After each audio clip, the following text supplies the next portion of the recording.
Welcome and thank you for joining me. Today we're going to be reading from the Archbook series, The Story of the Empty Tomb.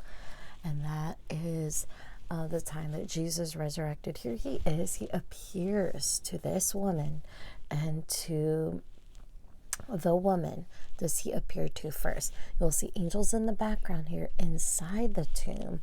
They have spoken with this woman already, and so we may be familiar with this story. Let us get started with reading this story.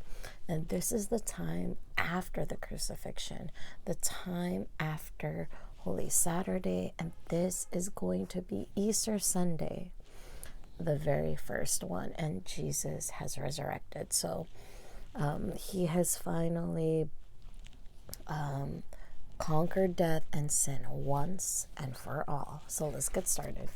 Here is the front and side cover.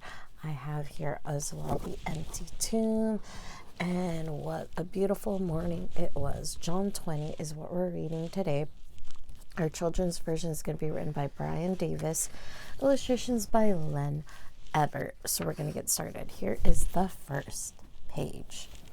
When Jesus was laid by his friends in a tomb right after he suffered and died, that garden became a good place for the mourners to come as they prayed and they cried. Outside of the tomb, that is, because it was still sealed with a heavy stone, with a heavy rock. A woman named Mary came first with some spices. His body she wanted anointed. The stone was rolled back and his body was gone. She ran from there so disappointed. What happened? I am so confused. It has the linens here that covered Jesus, the cloths you'll see completely empty. The stone has been rolled away. What happened to Jesus' body is all she could think of. And she is just amazed how this could happen out of nowhere so fast, with this heavy stone being rolled away, like the impossible happening.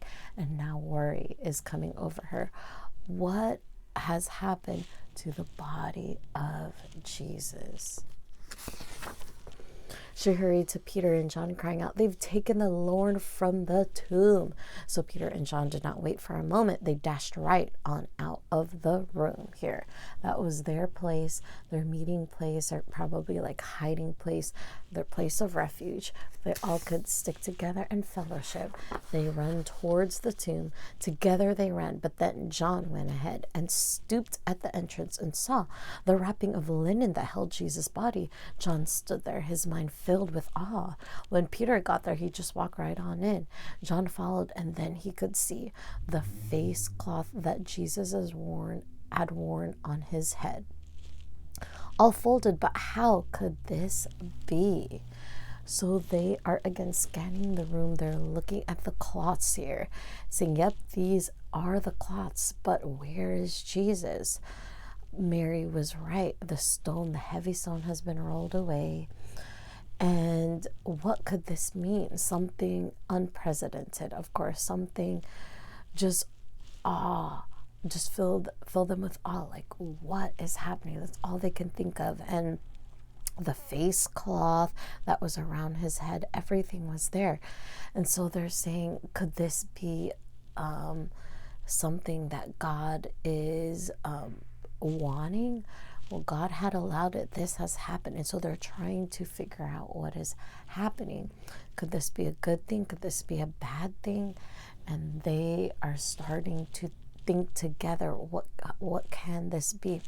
And even with all of these minds thinking, they still couldn't understand completely what was happening. And they, again, were feeling a little bit, now they're feeling a little bit antsy, worried. What exactly is going on? I hope that that everything is okay. Jesus is okay. These linens have been folded neatly.